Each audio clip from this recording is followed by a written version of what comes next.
नमस्कार। आज हम जमीन की नपाई यानी सर्वेइंग की दुनिया में थोड़ा गहराई से उतर रहे हैं। खास तौर पर उन बुनियादी बातों और औजारों पर ध्यान देंगे जिनका जिक्र हमें मिले स्रोतों में किया गया है। जी बिल्कुल। और मेरी कोशिश यही रहेगी कि ये जो तकनीकी बातें हैं इन्हें जितना हो सके आसान शब्दों में समझा जाए, ताकि सबको समझ आए कि ये कितनी अहम है और कैसे काम करती हैं। तो आज का हमारा मकसद साफ है। हमें लीनियर मेजरमेंट, चेन सर्वेइंग, इनसे जुड़े जो खास शब्द हैं और जो उपकरण हैं उन सबको समझना है। स्रोतों में जो भी जानकारी है उसे खंगालेंगे। तो चलिए लीनियर मेजरमेंट से ही शुरू करते हैं। सुनने में तो लगता है कि बस दूरी नाप ली, पर क्या ये इतना ही सीधा है? इसका असली मतलब क्या है सर्वेइंग में? देखिए, लीनियर मेजरमेंट का मतलब तो हाँ, दूरी नापना ही है। जमीन पर कोई भी दो बिंदु हैं, उनके बीच की दूरी। अब वो दूरी सीधी सतह पर हो सकती है या ढलान पर भी हो सकती है। आमतौर पर इसके लिए चेन या टेप का इस्तेमाल होता है। अच्छा। और ये तरीका ना खास तौर पे उन इलाकों के लिए बढ़िया रहता है जो थोड़े छोटे हों, खुले हों, जहाँ मतलब बहुत ज़्यादा पेचीदा डिटेल्स ना हो। आपने डिटेल्स कहा। स्रोत में सिंपल डिटेल का जिक्र भी था। सर्वेइंग में ये डिटेल्स होती क्या हैं? क्या मतलब है इसका? इन्हें कुछ बांटा भी जाता है क्या? हाँ बिल्कुल।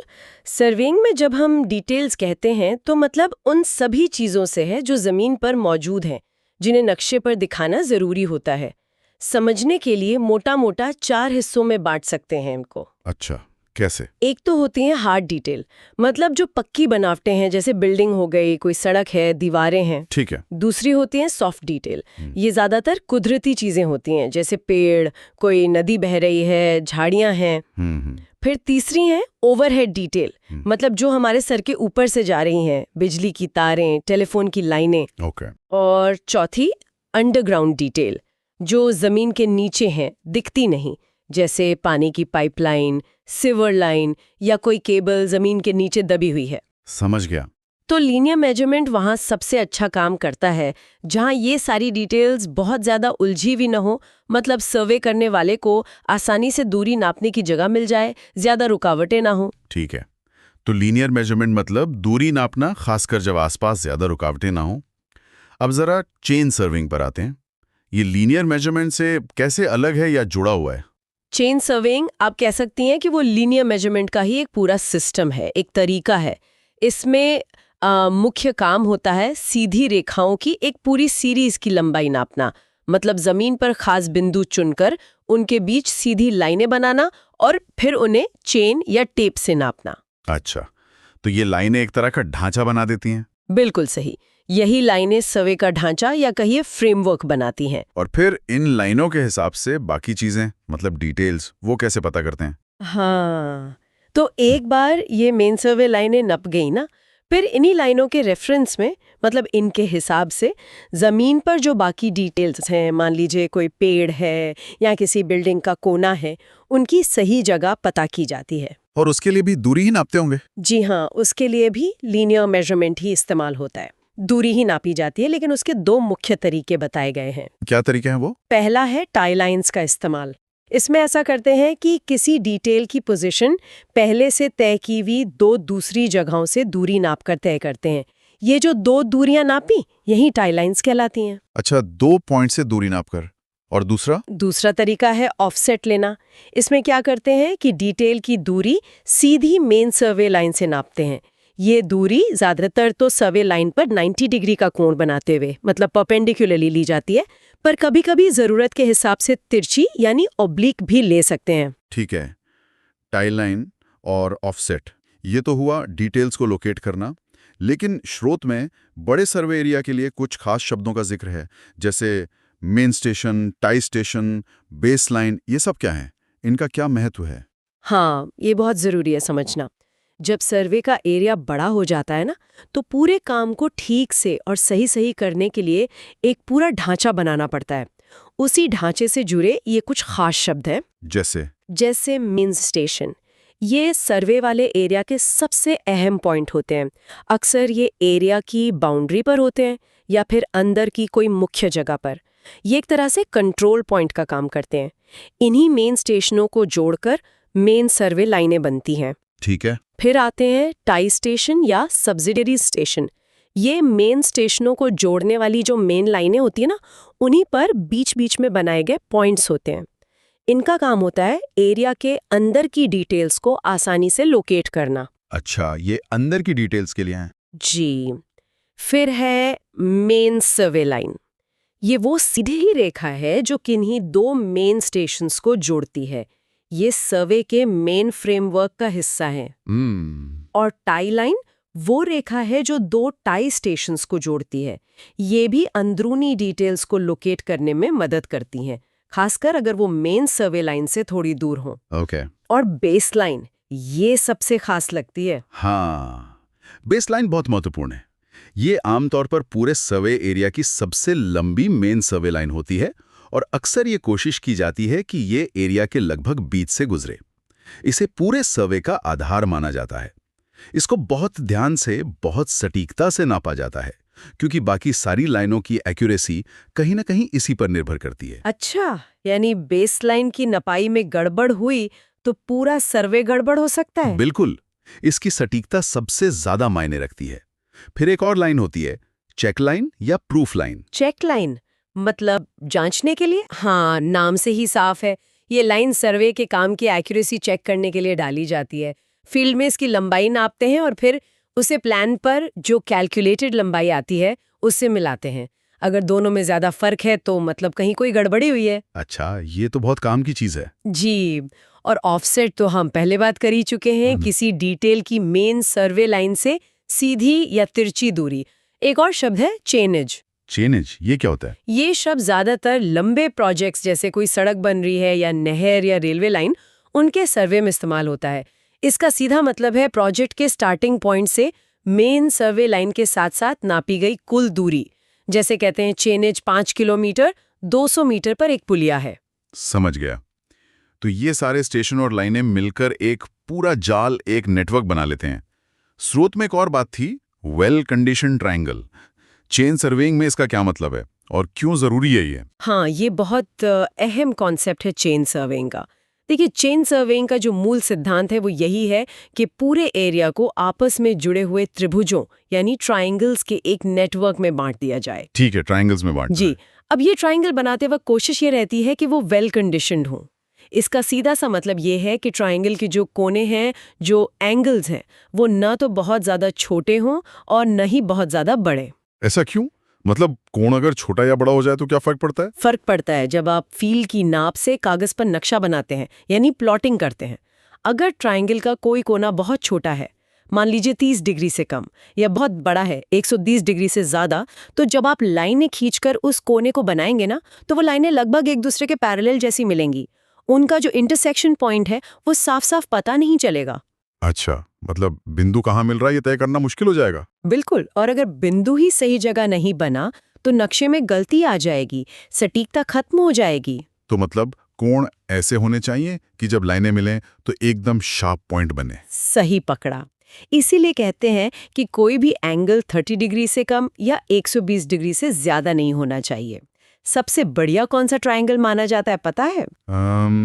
शायद जिसके सारे कोण बराबर हों, इक्विलैटरल। बिल्कुल सही, समबाहु त्रिभुज यानी इक्विलैटरल ट्रायंगल, जिसमें सारी कोण 60 डिग्री के होते हैं, वो प्लॉटिंग के लिहाज से सबसे अच्छा माना जाता है। उससे बनी चेन सर्वेइंग सबसे सटीक होती है। ये तो बड़ी इंटरेस्टिंग बात है। चलिए अब जरा उन उपकरणों पर आते हैं जिनका जिक्र स्रोत में है। दूरी नापने के लिए सबसे पहले तो चेन और टेप ही आते हैं दिमाग में। इनमें क्या खासियतें हैं? कब चेन इस्तेमाल होती है, कब टेप? हाँ, ये दोनों ही लिनियर मेजरमेंट के सबसे बुनियादी औजार हैं। पहले बात करते हैं सर्वेइंग चेन की। ये मजबूत होती है, गैल्वेनाइज्ड लोहे या स्टील के तार की कड़ियों मतलब लिंक्स से बनी होती है। इसका इस्तेमाल ज्यादातर वहां होता है जहां बहुत ज्यादा हाई प्रिसिजन मतलब बहुत ज्यादा सटीकता नहीं चाहिए होती, या कह लीजिए कि रफ काम के लिए ये ठीक है क्योंकि ये टेप जितनी सटीक नहीं होती। और इसमें वो टैग्स भी लगे होते हैं शायद। हाँ बिल्कुल, इसकी खासियत है इसमें लगे पीतल के टैग्स जिन्हें टैलीज कहते हैं। ये हर थोड़ी थोड़ी दूरी पर लगे होते हैं, जैसे मीट्रिक चेन में हर मीटर पर, और उनकी शेप अलग अलग होती है। इससे क्या होता है कि पढ़ने वाले को तुरंत पता चल जाता है कि कितनी दूरी नापी जा चुकी है, बिना पूरी चेन को गिनने की जरूरत पड़े। अच्छा, ये तो स्मार्ट तरीका है। जी। स्रोत में कई तरह की चेनों का जिक्र है, जैसे Gunter's chain, engineer's chain, revenue chain. पर भारत में आजकल ज्यादातर मीट्रिक चेन ही चलती हैं, 20 मीटर या 30 मीटर वाली। इनके लिए बकायदा IS स्टैंडर्ड भी हैं, जो बताते हैं कि एक निश्चित तनाव पर चेन की लंबाई में कितनी एरर, कितनी त्रुटि मंजूर है, ताकि क्वालिटी बनी रहे। और टेप? चेन के मुकाबले टेप क्यों बेहतर मानी जाती है? क्या फायदे हैं इसके? टेप, हाँ, आमतौर पर चेन से ज्यादा सटीक होती हैं और इस्तेमाल में भी हल्की होती हैं। स्रोत में बनावट के हिसाब से इनके कुछ प्रकार बताए गए हैं। हाँ, बताइए। एक होती है क्लॉथ या लिनन टेप। ये कपड़े की बनी होती है, सबसे कम सटीक होती है। ये नमी से सिकुड़ सकती है, खींचने पर थोड़ी खिंच सकती है, मुड़ भी जाती है आसानी से। फिर है मेटालिक टेप। ये भी होती तो कपड़े की ही है, पर इसमें मजबूती के लिए और सटीकता बढ़ाने के लिए धातु के, जैसे पीतल या कॉपर के पतले पतले तार साथ में बुने होते हैं। ये क्लॉथ टेप से काफी बेहतर है, ज्यादा टिकाऊ भी। अच्छा। फिर आती है स्टील टेप। ये स्टील की पतली पट्टी होती है। ये मेटालिक टेप से भी ज्यादा सटीक होती है, लेकिन इसमें एक दिक्कत है कि तापमान बदलने से इसकी लंबाई में थोड़ा फर्क आ सकता है। गर्मी में फैल सकती है, सर्दी में सिकुड़ सकती है। तापमान का असर होता है इस पर? जी। और सबसे खास है इनवार टेप। ये सबसे सटीक टेप मानी जाती है। ये निकिल लगभग 36% और स्टील लगभग 64% की एक खास मिश्र धातु इनवार से बनी होती है। और इसकी सबसे बड़ी खूबी ये है कि तापमान बदलने पर इसकी लंबाई लगभग 9 के बराबर बदलती है। इसका कोएफिशिएंट ऑफ थर्मल एक्सपेंशन बहुत ही कम होता है। अरे वाह, मतलब इस पर गर्मी सर्दी का कोई खास असर ही नहीं होता। ये तो कमाल की बात है। तो फिर यही क्यों नहीं इस्तेमाल करते हमेशा? हाँ, सवाल तो वाजिब है, लेकिन इसके साथ 2 दिक्कतें हैं। एक तो ये कि इनवार टेप बहुत नरम होती है, बहुत आसानी से मुड़ सकती है या उसमें किंक पड़ सकता है, जिससे वो खराब हो सकती है। और दूसरी, ये काफी महंगी होती है स्टील टेप के मुकाबले। अच्छा, महंगी भी है और नाजुक भी। काम होते हैं उनमें ज्यादातर स्टील टेप या मेटालिक टेप से ही काम चल जाता है। सटीकता और लागत दोनों का ध्यान रखना पड़ता है। ठीक है, समझ गया। तो चेन और टेप तो हो गए दूरी नापने के मुख्य औजार। इनके अलावा भी कुछ सहायक चीजों की जरूरत पड़ती होगी। स्रोत में पेग्स और एरोज का जिक्र था। ये क्या काम आते हैं? हाँ, ये छोटी जरूर है पर बहुत काम की चीजें हैं। पेग्स तो लकड़ी के बने नुकीले खूंटे होते हैं। सर्वे में जो महत्वपूर्ण पॉइंट्स होते हैं ना, जैसे मेन स्टेशन या टाई स्टेशन, उनको जमीन पर पक्के तौर पर मार्क करने के लिए इन्हें गाड़ दिया जाता है, ताकि बाद में भी वो पॉइंट आसानी से मिल जाएं। और एरोज जो हैं, वो धातु के बने तीर जैसे होते हैं, करीब 10-12 इंच लंबे। इनका काम आता है लंबी दूरी नापते वक्त। कैसे? देखिए, जब लंबी लाइन नापनी होती है तो चेन या टेप को बार बार उठाकर आगे रखना पड़ता है ना। हाँ। तो सर्वे टीम में 2 लोग होते हैं, एक आगे चलता है लीडर और एक पीछे फॉलोअर। हर बार जब लीडर चेन या टेप का अगला सिरा जमीन पर रखता है तो वहां एक एरो गाड़ देता है, फिर वो आगे बढ़ जाता है। पीछे वाला फॉलोअर जब उस पॉइंट पर पहुंचता है तो वो उस एरो को निकाल लेता है। अच्छा। तो इस तरह पूरी लाइन नापने के बाद फॉलोअर के पास जितने एरो जमा होते हैं, उससे पता चल जाता है कि चेन या टेप को कितनी बार बिछाया गया। मान लीजिए 20 मीटर की चेन है और फॉलोअर के पास 8 एरो हैं और आखिरी बार में 12 मीटर और नापा गया, तो कुल दूरी हो गई 8 × 20 + 12 = 172 मीटर्स। इससे गिनती आसान हो जाती है और गलती की गुंजाइश कम रहती है। वाह, ये तो बड़ा सरल और कारगर तरीका है गिनती रखने का। ठीक है, अब बात करते हैं रेंजिंग रॉड्स और ऑफसेट रॉड्स की। इनका क्या काम है? ये दोनों सर्वे लाइन को सीधा रखने और उससे डिटेल्स की दूरी नापने में मदद करते हैं। रेंजिंग रॉड्स, जब 2 पॉइंट्स के बीच दूरी ज्यादा हो तो बीच के पॉइंट्स को भी उसी सीधी लाइन में लाना जरूरी होता है, वरना लाइन टेढ़ी हो जाएगी और दूरी गलत नपेगी। इस प्रोसेस को रेंजिंग कहते हैं। रेंजिंग रॉड्स लंबी छड़ें होती हैं, 2 या 3 मीटर लंबी। इन पर अक्सर लाल और सफेद या काले और सफेद रंग की पट्टियां बनी होती हैं, ताकि दूर से आसानी से दिख सके। इन्हें बीच के पॉइंट्स पर सीधा गाड़कर लाइन को सीध में लाया जाता है। अच्छा, लाइन सीधी रखने के लिए। और ऑफसेट रॉड्स? ऑफसेट रॉड्स भी रेंजिंग रॉड जैसी ही दिखती हैं, लेकिन इनमें कुछ खासियतें हो सकती है। जैसे इनके ऊपर वाले सिरे पर कई बार एक हुक या एक खांचा स्लॉट बना होता है। इनका मुख्य काम होता है सर्वे लाइन से ऑफसेट मार्क करना, यानी किसी डिटेल की परपेंडिकुलर दूरी पता करना। कुछ ऑफसेट रॉड्स में आंख के ऊंचाई पर समकोण पर 2 पतली झिर्रियां स्लिट्स भी कटी होती है। इनसे देखकर 90 डिग्री की दिशा तय करने में मदद मिलती है। तो रेंजिंग रॉड लाइन को सीधा रखने के लिए और ऑफसेट रॉड साइड की दूरियां यानी ऑफसेट लेने के लिए। ठीक है। अब आते हैं उन उपकरणों पर जो कोण बनाने के काम आते हैं, खासकर 90 डिग्री का कोण। स्रोत में क्रॉस स्टाफ, ऑप्टिकल स्क्वायर और प्रिज्म स्क्वायर का जिक्र है। ये क्या है? क्या इनमें कोई फर्क है? हाँ, ये तीनों ही उपकरण मुख्य रूप से सर्वे लाइन पर किसी पॉइंट से 90 डिग्री का कोण सेट करने के काम आते हैं, ऑफसेट लेने के लिए। ये बहुत जरूरी है। क्रॉस स्टाफ ये सबसे सिंपल, सबसे बुनियादी उपकरण है समकोण बनाने के लिए। इसमें क्या होता है, मूल रूप से एक दूसरे के परपेंडिकुलर 2 लाइन ऑफ साइट होती हैं। ये या तो फ्रेम पर बनी स्लिट्स हो सकती है या कोई और व्यवस्था। एक लाइन ऑफ साइट से सर्वे लाइन की सीध में देखते हैं और दूसरी से अपने आप 90 डिग्री की दिशा मिल जाती है। इसके भी प्रकार होते हैं क्या? जी हाँ, सिंपल वाला तो सिर्फ 90 डिग्री के लिए होता है। एक फ्रेंच क्रॉस स्टाफ होता है, उसमें 45 डिग्री के एंगल्स भी सेट कर सकते हैं, और एक एडजस्टेबल क्रॉस स्टाफ भी होता है जिसमें आप कोई भी मनचाहा एंगल सेट कर सकते हैं। अच्छा, और ऑप्टिकल स्क्वायर ये इससे कैसे बेहतर है?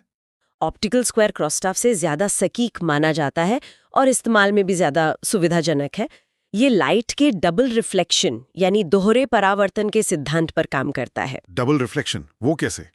इसमें 2 छोटे शीशे मतलब मिरर्स लगे होते हैं एक खास एंगल पर, एक दूसरे से 45 डिग्री पर। एक मिरर आधा सिल्वर्ड होता है, हॉरिजन मिरर, और दूसरा पूरा सिल्वर्ड, इंडेक्स मिरर। जब सर्वेक्षक इससे देखता है तो उसे हॉरिजन मिरर से सर्वे लाइन वाला रेंजिंग रॉड सीधा दिखता है, और उसी समय इंडेक्स मिरर से रिफ्लेक्ट होकर 90 डिग्री वाली दिशा का ऑब्जेक्ट भी दिखता है।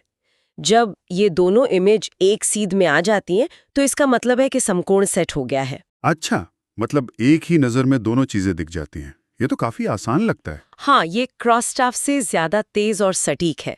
और फिर आता है प्रिज्म स्क्वायर। ये क्या है? ये ऑप्टिकल स्क्वायर से भी अलग है। ये ऑप्टिकल स्क्वायर का ही एक सुधरावा रूप है, कह सकते हैं।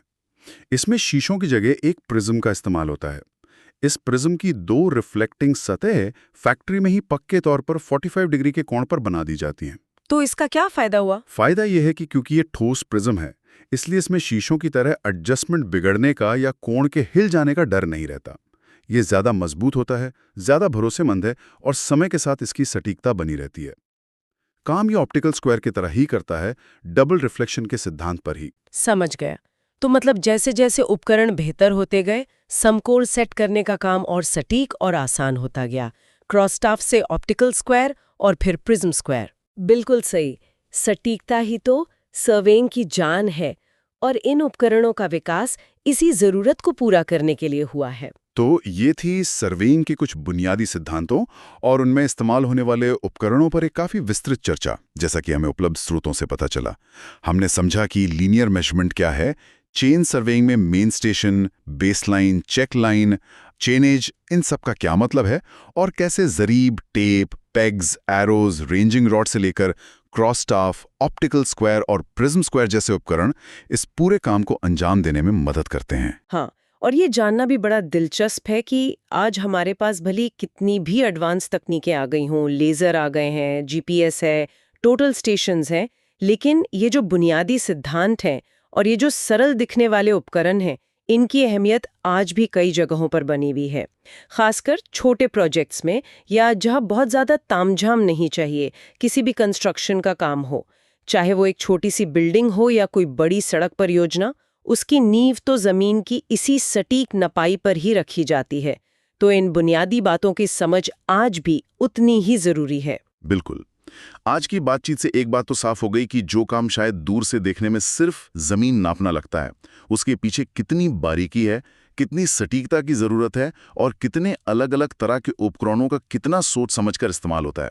वो वेल कंडीशन्ड ट्रायंगल के कोण से लेकर इनवार टेप की उस खासियत तक, हर छोटी चीज का अपना महत्व है। सही कहा आपने।